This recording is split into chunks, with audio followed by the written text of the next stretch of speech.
Cukup keren ya. Ya, banyak Jawabannya. motivasi saya. Iya, termotivasi di sini. Itu kayaknya skateballernya disuruh minum dulu. Iya, minum dulu. Minum lagi. Diajak nongki aja sih, skateballer kayak gitu. Oke, sudah ceritanya panjang. Bisa kita dengerin cerita dari Kak Rido. Kepo nih. Gimana suka dukanya? Oke. Dari- Mulai dari mana dulu? Mulai dari mana ya naknya? Tadi kan duka. Enaknya duka dulu. Duka dulu. Duka dulu aja. Sukanya nanti aja. Endingnya ya. Iya, endingnya biar happy ending. Kalau aku di duka apalagi di organisasi kurang lebih sama kayak yang disampaikan Doni. Mungkin yang aku lebih kayak kena banget di duka di diriku mungkin ketika kayak di suatu program kerja itu kayak ada yang mungkin ada konsep yang berbeda, terus ketika hari H itu malah yang konsep kita bikin jauh-jauh hari itu kayak berubah ya, mungkin karena ada faktor kayak tempat, terus ada kayak mungkin waktu, terus kayak misal kalau di ruangan kayak hujan atau faktor cuaca itu kan kayak konsep yang selanjutnya kayak plan berikutnya itu juga harus dimaksimalin di hari H gitu. Kayak dukanya itu kayak kita harus mikir bahkan ini apa nih ya, mendekati waktu mulai kayak gitu kayak dukanya di organisasi. Mungkin yang kedua kayak dukanya ketika sebuah tanggung jawab itu tidak dijalankan dengan baik. Itu harus melakukan treatment yang sedih lebih ya melihatnya. Ya, itu kayak treatmentnya aku apalagi kayak treatment ke anggota atau ke anak-anak Gerasi Nema itu kayak gimana ya gitu. Kayak aku harus belajar lagi kayak yang aku sampaikan di awal tadi. Yang pertama adalah belajar sama tanggung jawab. Nah, itu kayak aku tanya ke Google, bukan tanya ke temen loh, nanya ke Google. Nanya ke Google. Iya, kayak gimana tanyanya? Formula apa yang harus aku harus menerapkan di anggota yang kayak tanggung jawabnya kurang, terus kayak niatnya mulai pudar, kayak kan mungkin dia manage waktunya juga terbagi-bagi, apalagi kalau ada kuliah sama kerja itu kan juga aku harus gimana ini biar anak ini tetap tanggung jawabnya ada di Gerasi Nema gitu. Gitu kalau dari organisasi. Berarti gini, ya bukan agak sih, sedih banget kalau ngelihat kayak ngelihat anggota pengurus atau anggota dari Gerasi Nema kayak nggak bertanggung jawab dengan apa yang sudah diamanahkan, agak melenceng dikit dari ekspektasinya kita.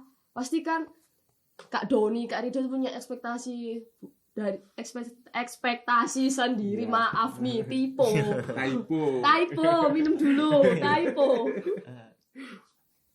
Nah, kepleset nih lidahnya. Boleh sama nyemil Kak? Iya. Silakan. Itu suaranya terdengar perutnya. Berarti gini ya, kalau ya lumayan membuat sedih dan formula baru itu cukup sulit sih. Kayak pasti organisasi itu punya kultur yang dari tahun ke tahun sebelumnya itu setiap tahun kan punya generasi yang berbeda-beda. Dan kalau misalnya, bukan misal, tapi emang beneran terjadi nggak di Gerasi Nema? Kayak kulturnya itu dari tahun ke tahun itu sama, dan dari keinginan Kak Doni dan Kak Rido sendiri, terutama Kak Rido nih mau untuk merubah kultur itu karena dengan generasi yang sekarang dan formulanya, makanya cari di Google. Ya. Di TikTok juga enggak? Ya, pokoknya yang di sosial media itu kan setiap organisasi kan punya penerapannya masing-masing. Nah, aku kayak menerapkan di Gerasi Nema yang bagaimana, apalagi dengan budaya yang terus menurun dari tahun dan itu bukan yang harus dirubah banget, dan menurut saya itu harus dimodifikasi. untuk penerapan tahun ke tahun gitu. Kalau Jadi nggak semuanya itu dirubah. dirubah, bukan. Parah ya kalau Ya. semuanya Itu dirubah. malah Itu Kembali ke nol sih. iya kembali ke nol. mulai dari nol. Ya, kayak tahu itu iklannya. Ya itu. Kembali ke topik. Iya. Berarti kalau misalnya temennya ini udah dikasih formula baru, Iya. tapi tetap nggak sesuai dengan formula baru yang sudah dikasih, gimana Kak Rido? Dan menghadapi seperti itu pasti pernah kan? Pernah. Nah itu Ya. gimana ceritanya Kak? Kalau menurut aku walaupun kita sudah bilangi terus ngasih kayak sebuah masukan atau sebuah ibaratnya formula baru yang mungkin menurut dia itu oh iya aku akan berubah, tapi itu kembali lagi ke dirinya, kayak aku harus gimana tentang tanggung jawabku di sebuah organisasi kayak gitu contohnya. Intinya kayak inisiatif gitu. Balik lagi ke Ya, dirinya sendiri. Walaupun kita ngasih masukan banyak, kalau inisiatifnya belum bergerak untuk iya aku harus berubah, itu nggak akan bisa gitu. Ya sih, Intinya. betul. Iya. Agak rumitnya di situ. Iya, rupiahnya di situ. Dramanya mulainya di situ. Iya. Kalau dalam organisasi. Sebelum masuk ke dukanya yang dalam produksi, Iya. aku masih kepo tentang dukanya Kak Rido di organisasi. Selain yang tentang gimana membuat formula baru Iya. ke teman-teman. Itu kan susah. Terus kayak misalnya gini. Setiap generasi kan punya kayak budaya yang tadi berbeda-beda. Nah, itu tuh dari pandangannya Kak Rido sendiri menghadapi yang kayak gitu, dan terutama di sosial media itu sering kan melihat kayak organisasi tuh kurangnya gini banyak Iya. expose Iya. Iya. tentang organisasi tuh bla bla bla bla bla bla, terus pokoknya tentang jelek-jeleknya, dan membuat kayak teman-teman itu untuk mau mendaftar di suatu organisasi itu kayak masih bertanya-tanya dan kayak ragu gitu. Terus apalagi yang sudah daftar tapi ragu dengan dirinya sendiri, dan membuat tadi itu nggak sesuai ekspektasi dan nggak sesuai formula. Itu kayak gimana Kak? Kalau masalah kayak Itu kan duka itu pasti. Iya, kayak nangkep poin wah banyak yang kurang kayak negatifnya di sebuah organisasi. Menurutku ketika dia sudah benar yakin terhadap suatu organisasi, yang pertama adalah niat. Kalau memang dia sudah punya niat, kalau sudah masuk ya apapun yang terjadi dalam organisasi itu pasti ada sebuah keuntungan atau kayak benefitnya. Ketika sehabis organisasi mungkin dari benefitnya itu bisa digunakan kayak yang jenjang lebih tinggi, kayak diterapkan di organisasi atau mungkin jadi portofolio. Dan ketika Ya portofolio itu tuh poin poin utama sih. poin utama dalam sebuah kayak kita menjalani pendidikan, walaupun dari tingkat SMA terus sampai ke jenjang yang lebih tinggi, kuliah.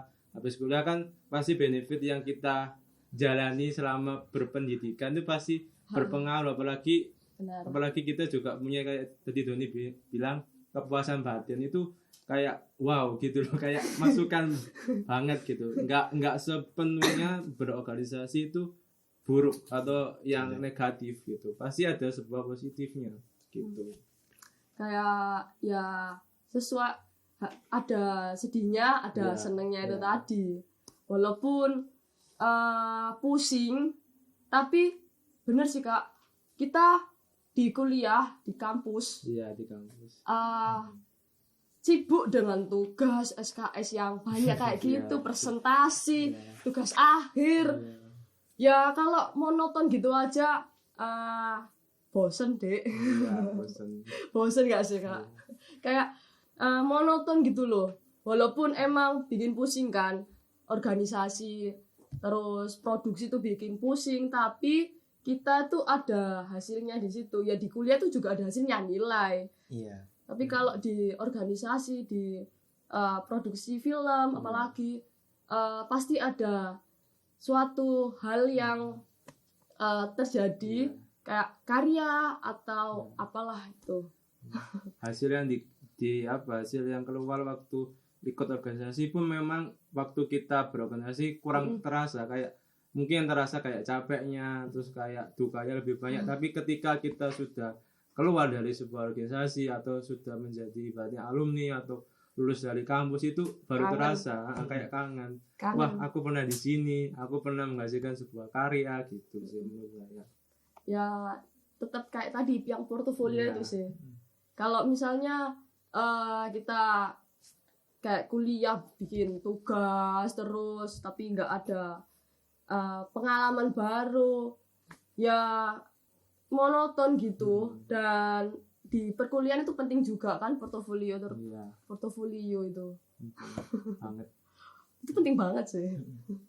Dan terkadang juga kalau misalkan apa ya, kayak ada omongan kalau di masa organisasi itu nggak dapat apa-apa. Sebetulnya itu juga apa ya, tergantung ke individunya tadi. Balik lagi ke niat. Dan kayak jangan pernah salahkan organisasi jika kamu udah masuk ke dalam organisasi tapi tidak melakukan apapun. Kayak alasan masuk organisasi mau melatih public speaking, tapi ketika ada forum diskusi dia diem aja. Mau cari relasi tapi ketika ada acara dia nggak mau datang, atau dia takut untuk bersosialisasi. Kayak hal-hal semacam itulah yang harus diketahui sama mungkin teman-teman yang belum masuk ke organisasi. Gitu. Benar sih Kak, kayak mau organisasi ini punya nama besar, wah kayaknya bisa sih aku masuk sini. Pas nyemplung lah kok pasif, loh kok gitu kebanyakan. Dan sebenarnya kalau kita bahas tentang problem masalah dari teman-teman dan dari kita sendiri, pernah ngerasain nggak sih kayak kita tuh sebenarnya punya passion ini, tapi pas waktu mau dijalankan itu kayak ragu-ragu gitu loh. Ini aku mau maju atau enggak ya? Ini kita bahas problematika percaya diri. Pasti teman-teman dan kita sendiri, teman-teman dan kita sendiri ngerasain kalau sebenarnya ada kesempatan di dalam organisasi ini. Kita juga punya passion dalam organisasi ini, di suatu kegiatan ini. Tapi kita tuh kayak ragu untuk mengekspresikan dan akhirnya membuat kita pasif. Ya itu ya problemnya, dukanya juga nggak sih itu? Kalau aku dengar dari sosial media, terus dengar curhatan teman-teman, sebenarnya temanku itu punya passion di sini, tapi dia kayak aku bisa nggak ya? Ragu. Ragu. Tapi dari Kak Rido dulu, Kak Rido pernah nggak ngerasain kayak gitu? Sempat dulu, tapi ya kembali lagi, kalau aku memang niat ya harus aku jalani gitu. Intinya kembali ke diri sendiri gitu. Balik lagi ke diri sendiri. Kayak walaupun banyak, tapi kalau diri sendiri nggak yuk nggak bisa gitu. Kalau menurut aku. Kalau Kak Doni? Pernah sih, kayak yang tadi juga aku bilang di awal, kalau semisalkan sempet nggak ada kepikiran kalau mau masuk ke organisasi, dan kayak ketika mau mencalonkan sebagai ketua umum UKM, ketua umum di Geraha Sinema juga kayak kalau semisalkan nggak apa ya, kita yang dari hati bergerak, terus kayak mau gimana lagi gitu. Kayak seenggaknya kita apa ya, jika udah nyemplung gitu ya udah nyemplung sekalian gitu. Capek sekalian. Iya betul. Kayak gak usah nanggung gitu gak sih? Kalau gitu kan banyak nanggungnya, kenapa nggak sekalian masuk di organisasinya, buat menambahkan atau kayak ngebuat sesuatu hal yang baru, belum ada atau baru yang ada di Geraha Sinema gitu. Oke. Ada tambahan lagi mungkin? Cukup. Udah sih. Gitu. Kita kembali lagi ke topik yang tadi. Soalnya ini topiknya berkaitan gitu loh. Problemnya itu. yang dirasain sama temen-temen di luar sana tuh, apalagi di sosmed kan sering kayak banyak gitu. banyak kan yang ngomong, dari kita sendiri pun sering kurang percaya diri, tapi kalau kita belum action kita nggak tahu hasilnya kayak Iya, gimana. hasilnya. Action dulu, Iya, benar. action dulu nggak sih? Terus kan organisasi sudah, aku pengen tahu Kak ceritanya produksi buat Kak Rido sendiri, duka dalam produksi di UKM Gaya Cinema itu kayak gimana? Apa aja ini dukanya? Iya, kurang lebih mungkin sama yang dirasakan semua anggota Gaya Cinema. Yang mungkin pertama ketika apa ya, memulai produksi, yang dimulai itu apa ya, sumber daya manusianya itu kayak menurut aku itu perlu mencari banget, apalagi anggota Gaya Cinema yang cukup banyak, dan aku harus cari ini yang cocok untuk di departemen kru ini itu siapa, terus sebagai ini siapa. Apalagi aku juga bergerak di sutradara, dan aku juga mencari apa ya, kru itu juga perlu ekstra yang banyak gitu. Dan apalagi aku kemarin alhamdulillah berhasil buat genre baru di Gaya Cinema. Apa itu? Dokumenter. Oh, itu, film dokumenter. iya, alhamdulillah itu juga ide gila sih yang dadak banget, dan alhamdulillah berhasil dieksekusi. Dan Judulnya apa itu Kak? judulnya itu adanya namanya Titah. Titah. Ya. Ada, nanti dinantikan di YouTube ya. Oh. Oke. Ya. Titah ya judulnya. Titah itu dokumenter, dan dari apa ya, kayak aku berhasil membuat yang genre belum ada di Gaya Gaya Cinema itu kayak ya yang seperti disampaikan Doni tadi, kepuasan batin itu ada, kayak alhamdulillah gitu berhasil menciptakan apa ya, kayak budaya baru gitu menurutku. Nanti mungkin bisa diteruskan sama anggota Gaya yang lainnya, atau yang mungkin nanti yang mau mendaftar lagi, itu kan juga alhamdulillah bagi aku gitu. Iya sih, itu apresiasi. Iya. Apapun itu karya yang dibuat itu jangan kayak yalah Iya. ya Iya. walaupun ada kurangnya tuh Iya, pasti ada kurang, ada. tapi poin utamanya harus itu sih, kayak wah keren sih karyaku gitu sih. Sama mungkin duka Apa? lain ya sama Apa juga? kayak ketika produksi, apalagi dokumenter yang serba mobile, apa ibaratnya kayak kita yang harus mengikuti dari narasumbernya gitu. Kayak misal ngambil footage, terus kayak misal kita dari tempat satu ke tempat lain, apalagi dokumenter itu kan yang diangkat adalah cerita fakta, bukan yang cerita fiksi gitu. Jadi kayak dukanya harus sabar gitu, kayak menghadapi yang manage waktunya ketika buat call sheet itu harusnya di sini, tapi ketika dieksekusi ada lagi gitu. Jadi harus banyak apa ya, plan yang serba spontan gitu. Uhuy. Diulangi lagi dong. Ya, Gantian. kayak gitu sih. Ya walaupun dukanya ya kayak gitu, Iya, kayak gitu. sedih sih, kayak emang konsepnya udah kayak Iya. gini awalnya, Nah, iya, tapi ketika eksekusi namanya dokumenter itu harus siap dengan apa ya, kayak hal-hal yang baru lagi di tempat. kan harus kan sesuai fakta. Iya. Dokumenter Gitu. nggak sesuai skrip yang dibangun sama scriptwriter dan Iya, sutradara. iya. Kan kalau di dokumenter kan pasti ada skripnya kan Iya, ya Kak, pasti. scriptwriter itu pasti. Iya, tapi kalau di dokumenter aku sebelum membuat eksekusi aku belajar di internet itu yang kita buat di skrip adalah sebuah pertanyaan yang kita sampaikan di narasumber atau yang kita wawancarai. Yang ditampilkan di skrip dokumenter itu selain pertanyaan ada juga kayak footage-nya harus gimana. Kalau footage menurutku overall aman, tapi ketika kita mau wawancara ya mungkin si narasumbernya kayak jangan mas gitu, kayak kita poin-poinnya itu ya, poin-poinnya itu kayak harus jangan yang ini, coba ganti pertanyaan, itu harus siap dengan plan-plan yang baru tuh, kayak seperti itu gitu. Kayak sebenarnya ceritanya tuh mau ke sini dengan pertanyaan ya, yang seperti ini, yang urus seperti poin yang ini, tapi ya rada harus ngeplan baru lagi gitu. soalnya kadang yang ditanya itu kan nggak sesuai sama, maksudnya kayak terlalu konteks dengan cerita ini tadi, takut untuk disebarluaskan atau diceritakan, kan kadang punya privasi sendiri sih pasti si yang diwawancarai itu. Oh iya Kak, mau tanya nih,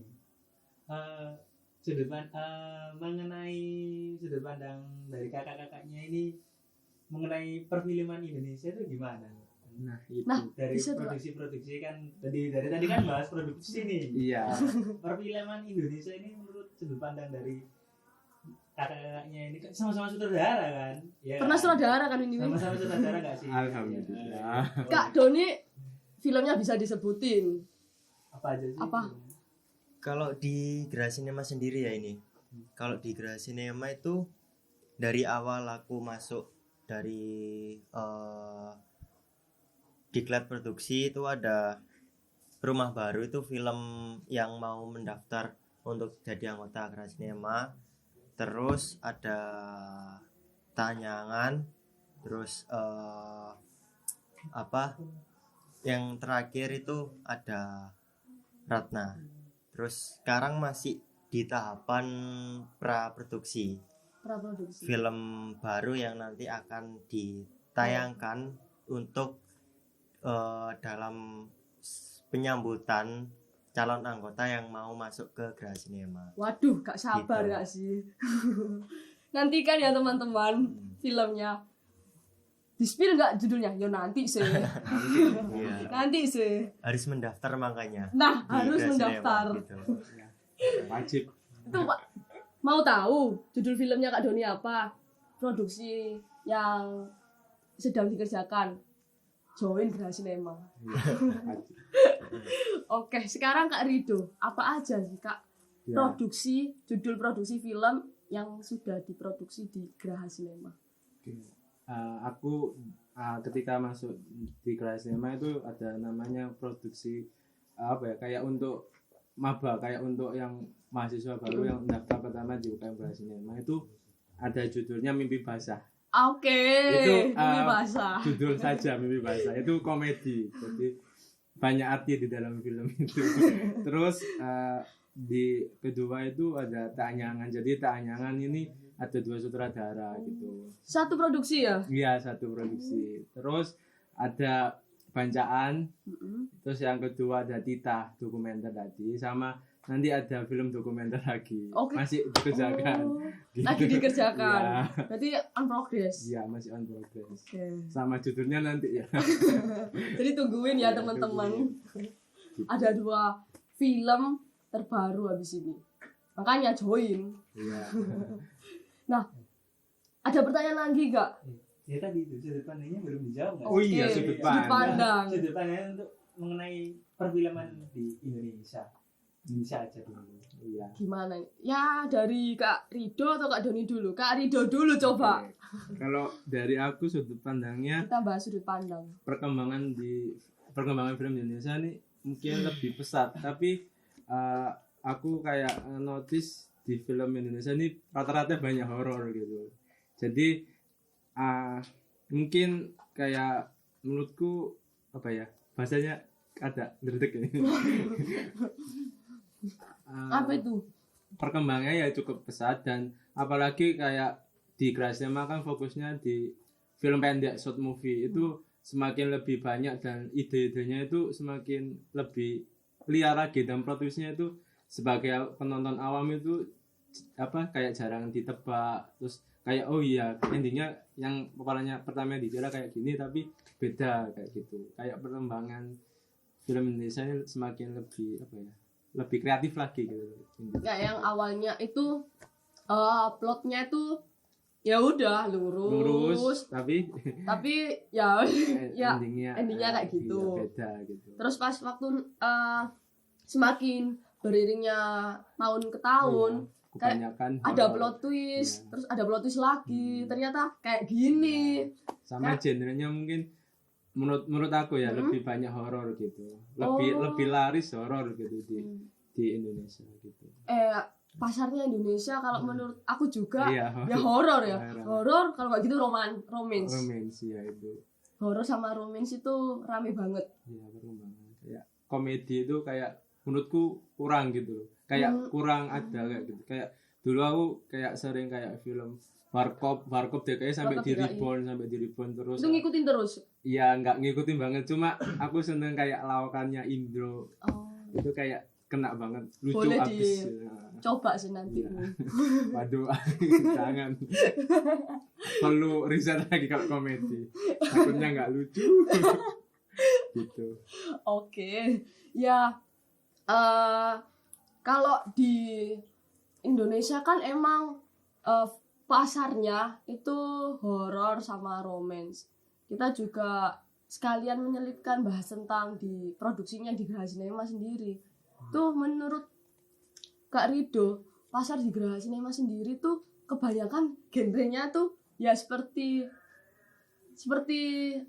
kayak di Indonesia yang horor sama romance, atau sudah kreatif kayak menambahkan genre lagi atau gimana kalau menurut Kak Rido? Menurut aku ketika aku daftar dulu kebanyakan romance sama drama itu. Tapi searah perkembangan mungkin ada kayak nambah baru kayak dokumenter, terus kayak apa ya, kayak film. Mungkin nanti kedepannya ya, ini berharap ada action gitu. Oke, Kan amin. alhamdulillah aku berhasil apa ya, kayak buat dokumenter kayak genre yang mungkin baru, dan aku juga enggak meyakini karyaku bagus enggak, tapi ini sebuah kayak next berikut, ayo rek buat lagi untuk Oke. dokumenter, atau mungkin nanti ada yang pencetus action kan, alhamdulillah gitu. Jarang ya di Geraha Cinema Iya, kayaknya action. jarang action.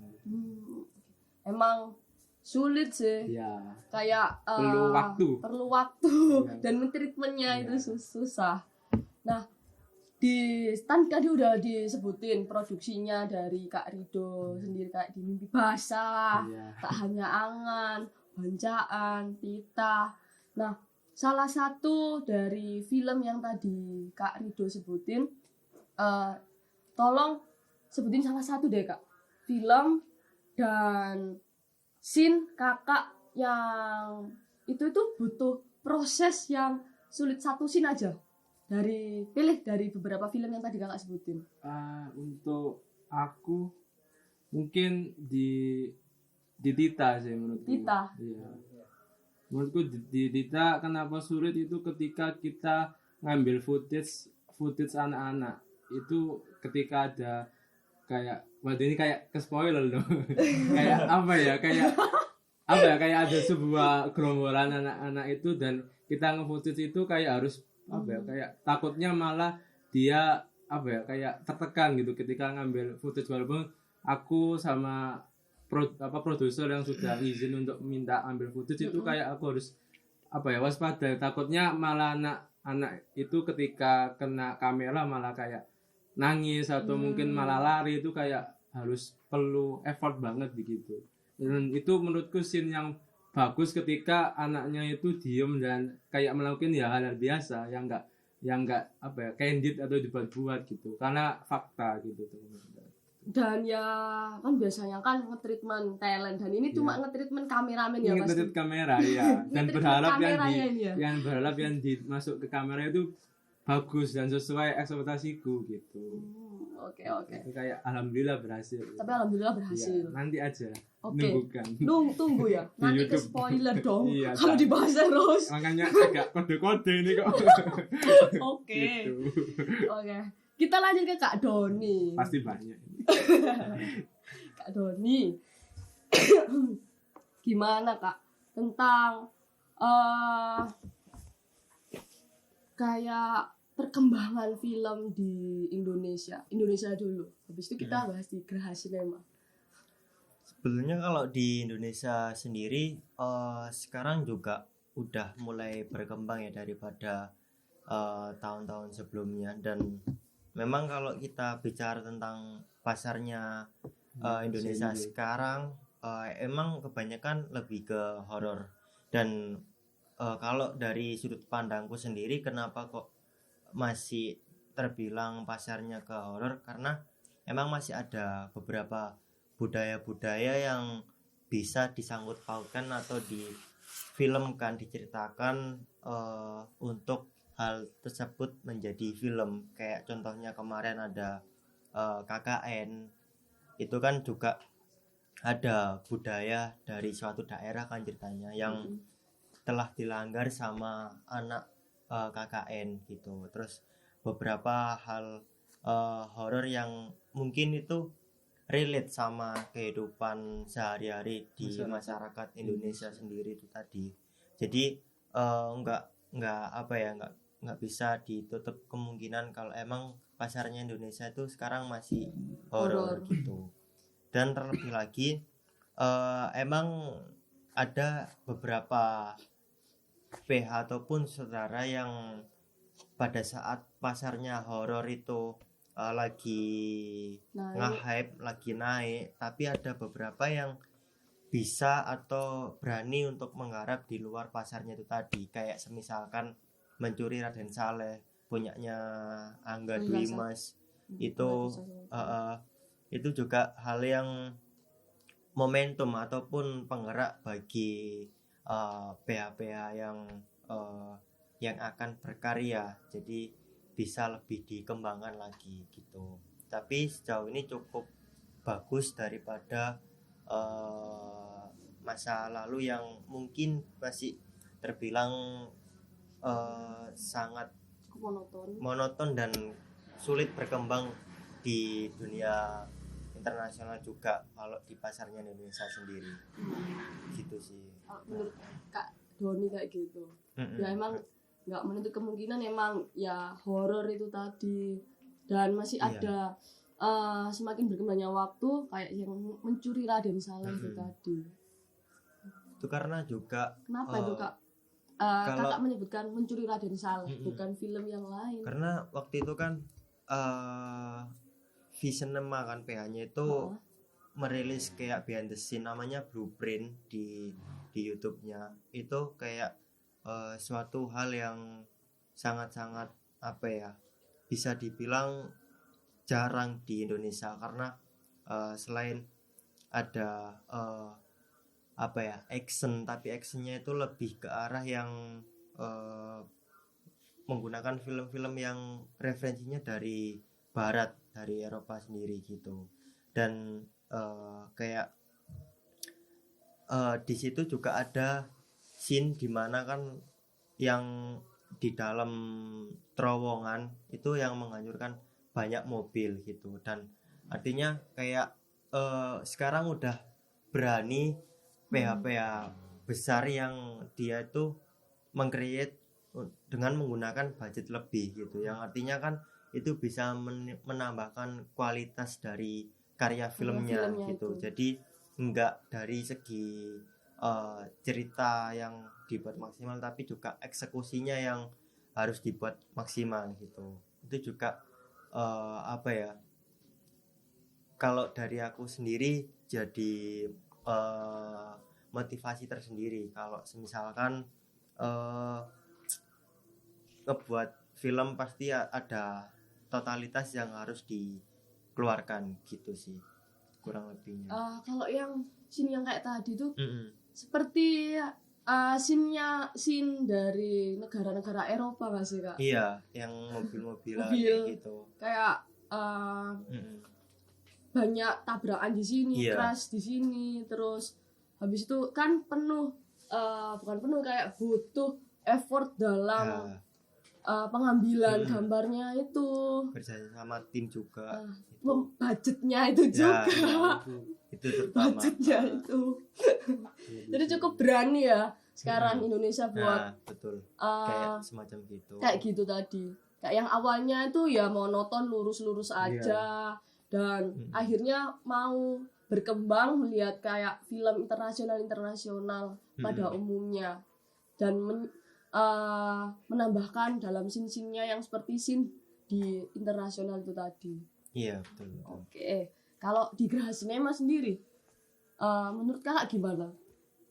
Emang sekarang genrenya lebih bervariatif, tapi sebetulnya itu di Geraha Cinema sendiri mungkin bukan sepenuhnya nggak ada, tapi jarang dilakukan sama teman-teman. Karena emang mengacu pada ide cerita yang mungkin apa ya, mencari amannya ataupun biar nggak terlalu susah ataupun gimana.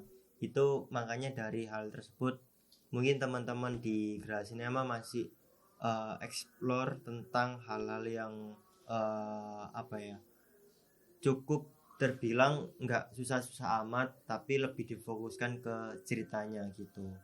Tapi sekarang sudah mulai berkembang tadi yang dari Rido kayak film dokumenternya dan lain sebagainya, yang sekarang udah lebih bervariatif kayak tentang mental health dan sebagainya. Itu juga Udah berani gitu udah ya. berani gitu buat explore dan Riset. lebih bervariatif juga buat kedepannya gitu sih. Dari kan tadi sudah disebutkan film produksinya Kak Doni, bisa disebutkan dari salah satu judul film produksinya Kak Doni, dan menurut Kak Doni film ini itu di scene ini itu Kak Doni itu puas sama hasilnya itu tadi, dibalik kesedihan yang nge-treatment ini, itulah talent, kamera dan sound dan sebagainya itu, atau ada kayak drama dibalik pembuatan scene-nya itu tadi.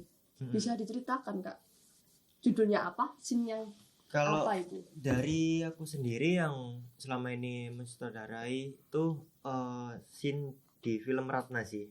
Yang waktu emang tadi juga sempet disinggung sama Rido kalau misalkan anak-anak itu masih kayak kurang bisa untuk di treatment. Jadi di sini juga ada ya nge-treatment anak itulah, anak kecil buat jadi talent gitu. Dan itu susahnya itu juga kayak mengarahkan apa namanya si anak itu, karena kan kalau misalkan jadi talent kita juga nggak tahu ya kita dipanggilnya sama sutradara di set itu kapan gitu. Dan karena aku juga pernah mengalami juga jadi talent juga udah pernah merasakan, dan jadi ekstras pun di layar lebar juga pernah kayak menunggu itu pekerjaan utama dari seorang aktor kalau menurutku. Karena emang kayak kita di crew call jam 10 misalkan, tapi kita take jam 6 malam, itu kayak nunggunya itu perlu effort gitu. Nah jadi dari hal tersebut si talent anak kecil itu tadi kayak gimana caranya kita bisa menjaga mood dari si anak itu dan bisa sesuai dengan skenario yang ada gitu sih. Tapi untuk eksekusinya juga alhamdulillahnya juga oke dan bagus sih, sesuai gitu. dengan yang dikonsepkan itu tadi, sesuai kebutuhan yang ada. Oke, jadi kayak tentang berarti Kak Doni ini fokus di scene yang di Ratna, scene yang anak kecil itu tadi ya. Iya betul. Tapi emang susah sih scene kayak nge-treatment anak kecilnya itu dan membangun mood, apalagi kan sutradara kan Kak Doni di situ, membangun moodnya anak kecilnya itu susah. Betul sih. Nah teman-teman, ada pertanyaan lagi nggak buat Kak Rido sama Kak Doni? Nah Kak Rido sama Kak Doni kan kebetulan sudah jadi sutradara di produksinya Geraha Cinema. Ada pertanyaan nggak? Pesan-pesannya untuk sinias-sinias muda? Sinias muda. Oke. Dari siapa dulu ini? Bebas. Oke, Kak Doni dulu coba. Oke. Kalau pesan tuh mungkin lebih apa ya? Lebih sering mengeksplor ide-ide yang lebih jauh lagi gitu. Dan kalau dari bidang sinematografi sendiri itu nggak bisa kalau dipelajari secara teori saja, tapi juga harus langsung terjun di prakteknya gitu. Dan lebih sering untuk menonton film aja sih. Jadi dari sering menonton itu kita akan dapatkan gambaran-gambaran yang luar biasa, karena biasanya juga sering aku pakai namanya itu ATM. Jadi amati, tiru, sama modifikasi. Jadi kita mengamati sebuah film ataupun skenario yang mirip sama adegan kita. Lalu kita tiru dengan cara kita sendiri. Kita meniru dengan apa yang terjadi di film itu, dan yang terakhir jangan lupa biar nggak kena plagiat, kita harus memodifikasi gitu. Jadi hal-hal itu bisa menjadikan lebih bervariasi lagi ide atau skenario yang akan dibikin untuk menjadi sebuah karya film. Gitu sih kurang lebih. Sudah puas nggak? Apa ada tambahan pertanyaan lagi? Pesannya? Nggak mungkin ada tambahan pesan gitu loh. Ada tambahan pesan nggak dari Kak Doni? Udah sih cukup, mantap. ATM ya Pak. Iya betul. Catet. ATM. ATM. Bukan kartu loh. Oh iya. Masa kartu. Apa tadi Kak? ATM? ATM apa tadi? Amati. Tiru, sama modifikasi. Siap. Catet ya. Oke, gantian nih Kak Rido coba. Oke, kalau aku mungkin pesannya belajar. Dalam artian belajar ini kita juga bisa lihat di platform-platform untuk melihat film yang secara legal, bukan ilegal. Itu salah satu contoh kayak kita apresiasi lagi ke pihak sineas gitu.